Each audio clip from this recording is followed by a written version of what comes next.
Hello, English students. Welcome to your English class number 24 of the basic level.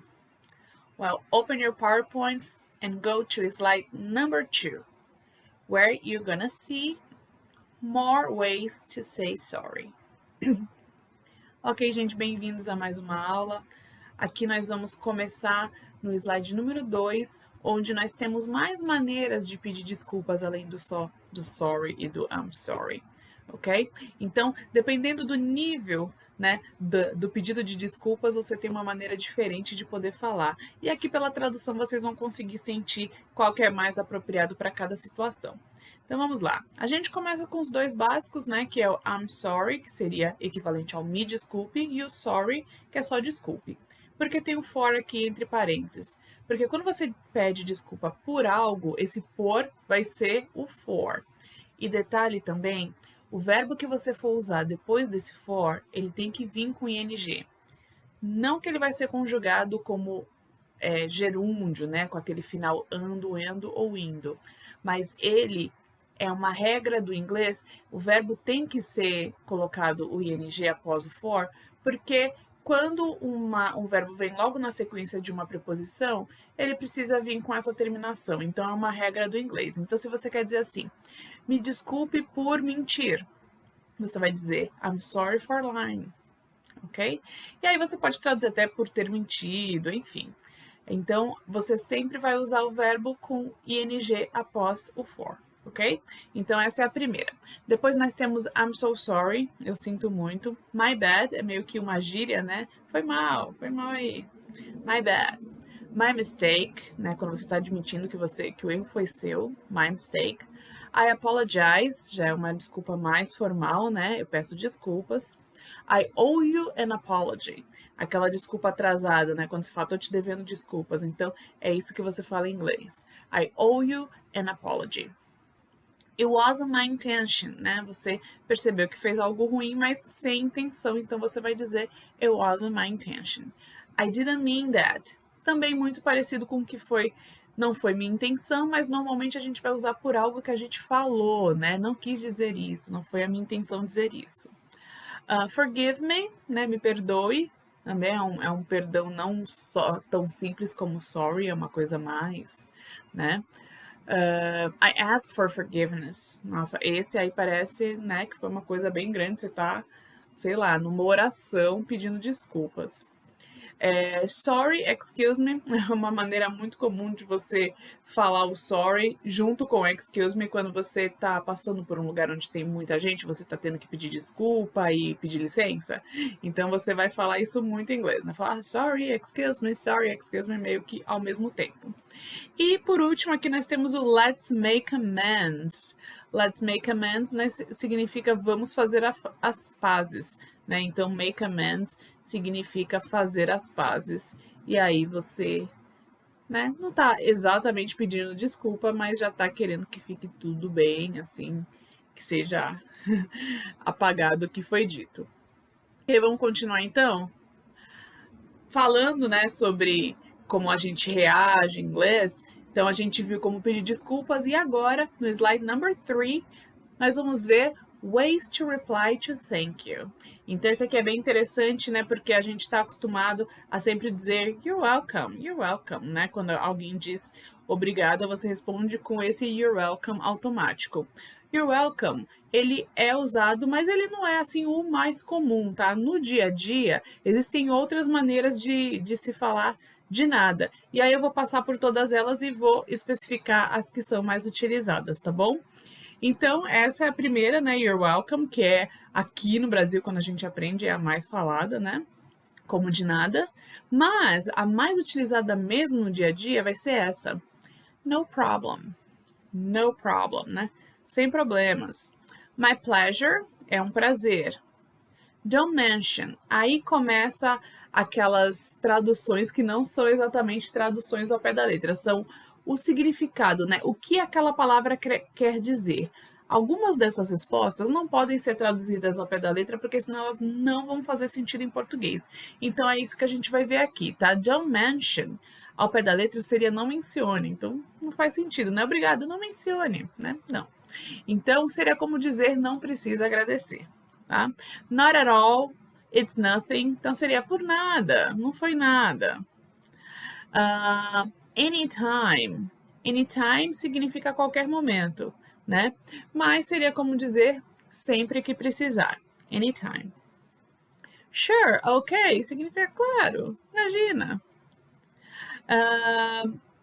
O no trouble, né? No trouble, ao pé da letra, significa sem problema, sem confusão, né? Mas você está querendo dizer, passar a mensagem de que não foi incômodo algum. Então, no trouble, ok? Então, nós temos aqui, só para repassar todos em inglês, you're welcome, no problem, my pleasure, don't mention, not at all, esse você vai pronunciar tudo junto, né? E o T com som do R, not at all, it's nothing, né? Nothing, lembra da língua no meio dos dentes. Anytime, sure, that's okay, e no trouble. Alright? Let's continue. Let's go to slide number 4. I used to. Então, nesse slide, vocês vão ver uma regra gramatical para a gente dizer sobre algo que costumávamos fazer ou sobre algo que costumava acontecer e não acontece mais. Em inglês, a gente vai usar used to, tá? Costumava. Então, vamos lá. Aqui está dizendo used to significa costumava para descrever algo que a pessoa costumava fazer ou ser ou que costumava acontecer antes e não acontece mais. Uma frase construída com used normalmente vem seguida do auxiliar would para especificar mais detalhes da ação. Então, quando a gente fala em português, eu costumava estudar inglês aos sábados. Eu sempre ia de bicicleta, por exemplo. Eu tô falando algo que eu costumava fazer e tô especificando como que isso acontecia, né? Tô dando mais detalhes sobre aquela ação. Aqui em português, a gente fala no passado. Em inglês, a gente vai usar o would, aquele verbo que deixa, aquele auxiliar que deixa o verbo terminando em ia. Então, ao invés de dizer, eu ia, né, no caso, costumava ir, né, eu ia de bicicleta. Em inglês fica I would go by bike. Eu iria de bicicleta. A gente vai traduzir no passado porque em português faz mais sentido pra gente. Mas em inglês, realmente é utilizado o auxiliar condicional que não vai deixar o verbo no passado, vai deixar o verbo terminando em ia. Coincidentemente, o verbo ir no passado, né? A primeira pessoa, eu ia, termina em ia, aliás, é só a palavra ia. Mas eu poderia usar um outro verbo. Eu estudava, por exemplo, eu estudava inglês aos sábados e eu estudava com os amigos. Então, eu vou dizer assim, I used to study English on Saturdays, I would study with friends. Então, ao invés de eu dizer eu estudava, I studied, eu vou dizer I would study, ok? Então, isso é o que a gente usa quando a gente está falando uma frase com used to e vai dar uma sequência nessa frase e falar mais detalhes sobre isso, tá bom? Então, basicamente, o que vocês têm que saber é que se eu for continuar falando a história sobre quando, né, algo que acontecia ou que eu fazia e que não acontece mais, o próximo verbo que eu for usar nessa explicação, eu vou ter que colocar o would antes dele. Fechado? Muito bem. Bom, a gente tem um primeiro exemplo aqui, né, de uma coisa que acontecia e não acontece mais. Olha só a frase. Example number 1. I used to study French when I was a teenager. Always after class, I would watch a French movie to practice listening. Então, aqui está falando, eu estudava francês quando eu era adolescente. Sempre após a aula, eu assistia, né? Ao pé da letra fica assistiria, mas nós vamos traduzir no passado. Eu assistia um filme francês para praticar a escuta. Então, vocês estão vendo aqui, que eu costumava estudar francês quando eu era adolescente. Sempre depois da aula, o verbo que vai vir é só aquele watch, viu? E antes do watch vem o would. Então, antes do primeiro verbo da sequência, a gente coloca o would, ok? Então, sempre tem que vir o would caso eu vou falar algo que acontecia e vou continuar, vou dar mais detalhes, vou continuar a história, tá bom? Bom, example number 2. It used to rain a lot in March. We would play in the rain. Então, tá dizendo, costumava chover bastante em março. Nós brincávamos na chuva, né? Então, a gente não fala brincaríamos na chuva, nós brincávamos, né? Mas a gente tem que usar o would antes do verbo que vem na sequência da frase. Example number 3. My parents used to throw parties every weekend. We would have a lot of people here. Então, eu estou dizendo que meus pais costumavam dar festas, né? Throw é atirar, né? A gente não pode traduzir ao pé da letra nesse caso. Throw a party é dar uma festa, né? Não atirar numa festa.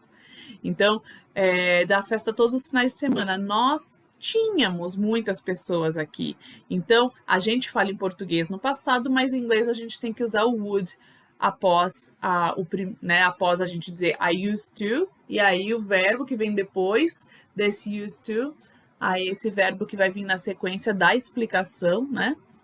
A gente coloca ele acompanhado do auxiliar would, tá bom? Bom, vocês conseguiram pegar, porque não é exatamente o verbo depois do I used to. O used to tem que vir um verbo depois dele. Aí esse tá dentro do used to. Costumava brincar, costumava jogar, enfim.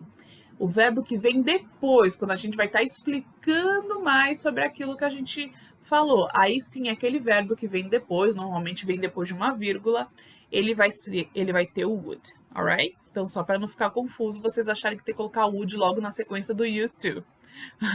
Tá bom? Então, used to, aí vocês colocam o verbo indicando o que vocês faziam, o que acontecia, e aí na sequência, na explicação da frase, aí sim vocês vão usar o would antes do verbo, tá? Então, para ficar mais claro, vocês verem alguns exemplos aqui, ó, nós temos slide number 5, um dialogue. Então, nós temos um dialogue between Lucy, né, entre a Lucy and Grandma. Grandma é vovó, né? Um short para grandmother. Então, aqui a Lucy está fazendo perguntas para a avó dela, né? Sobre o que ela costumava fazer, como é que era e tudo mais. Então, a gente tem aqui várias situações onde ela vai usar o used to e depois na sequência o would. Vamos dar uma olhadinha nesse diálogo? Vamos lá. Grandma, what do you used to do before you retired? I used to be a cabin steward. What is it? It's the same as a flight attendant. I used to work at an air company called American Airlines. I would travel all over the world. How did you like it? I loved it. It was how I met your grandpa. He was a pilot. Really, Grandma? So you would travel the world together? What countries have you been to? Many countries. Canada, Mexico, France, Germany, Spain. This is so cool. I want to be a flight attendant too when I grow up. Muito bem, gente. Então, o título do diálogo que eu pulei aqui é What you used to do, né? O que você costumava fazer. Então, a netinha perguntando para a avó o que ela fazia, com que ela trabalhava antes de se aposentar. Então, ela está contando aqui a história dela e usando o would quando ela vai aplicar mais detalhes, né? Então, aqui embaixo nós temos o vocabulário de todas essas palavras em vermelho, tá bom? Tem algumas expressões tipo How did you like it? How did you like it? Ao pé da letra é como você gostava disso. Fica estranho, né? Então, mas na verdade significa você gostava? Então, a gente pergunta assim em inglês e tem algumas outras coisinhas aqui também para vocês darem uma olhadinha nesse vocabulary. Na sequência, vamos continuar aqui então. Let's go to slide number 4. E aqui a gente tem um slide, né? Já mudando bastante de assunto, acrescentando aqui um vocabulário para vocês. Então, esse vocabulário, ele é relacionado a várias coisas diferentes, assim, relacionadas a plantas, a árvores e relacionado a essas coisas, né? Muito bem. Sorry. Bom, a gente tem aqui, então, algumas informações. Vamos dar sequência a elas.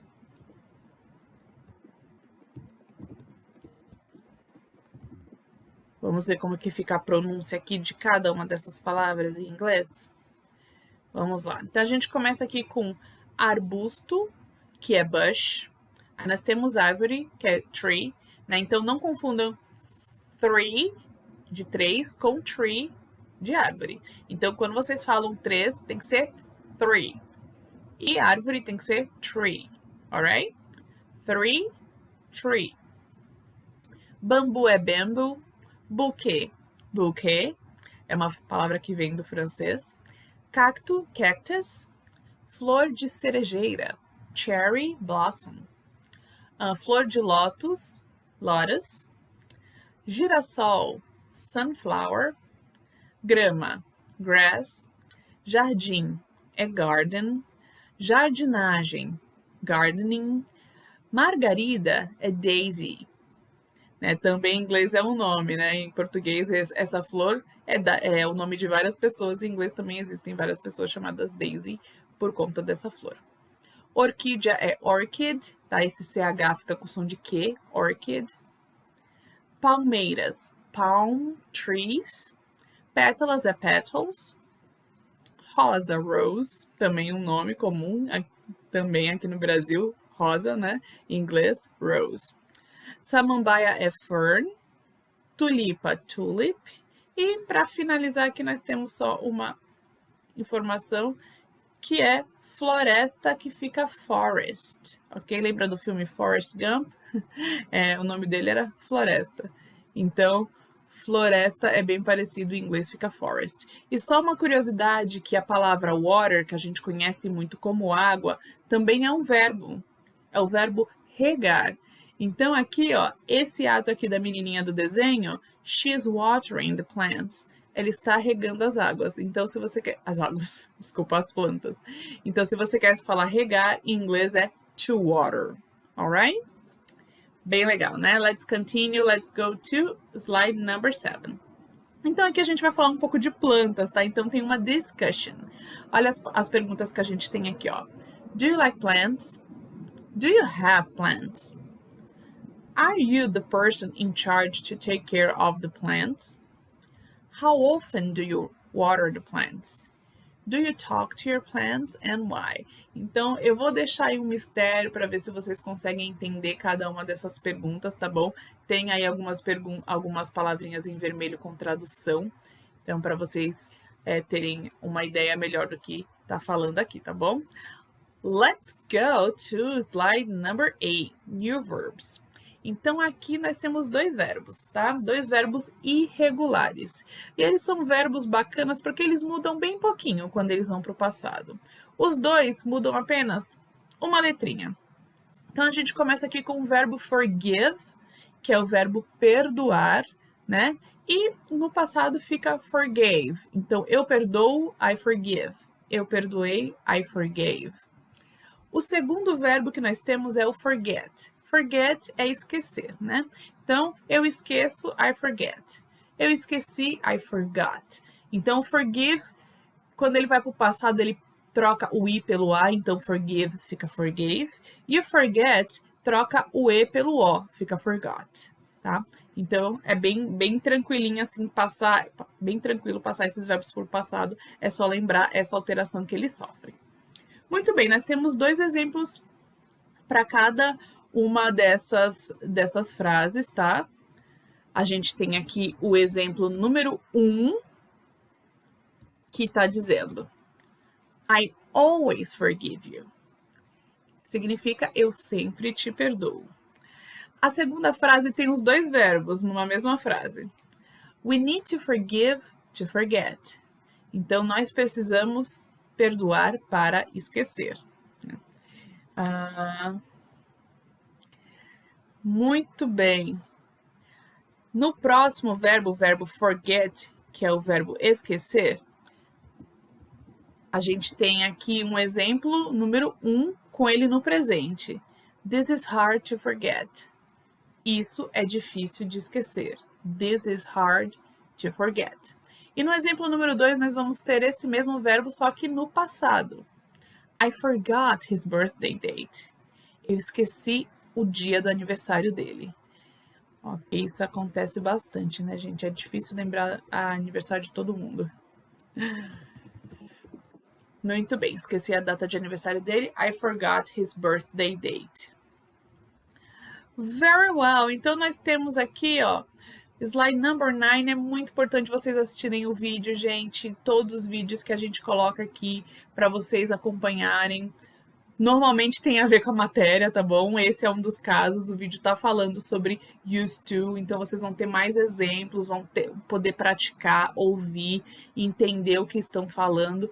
Então, assistam o vídeo e façam o homework, ok? Vejo vocês na aula. Tchau, tchau.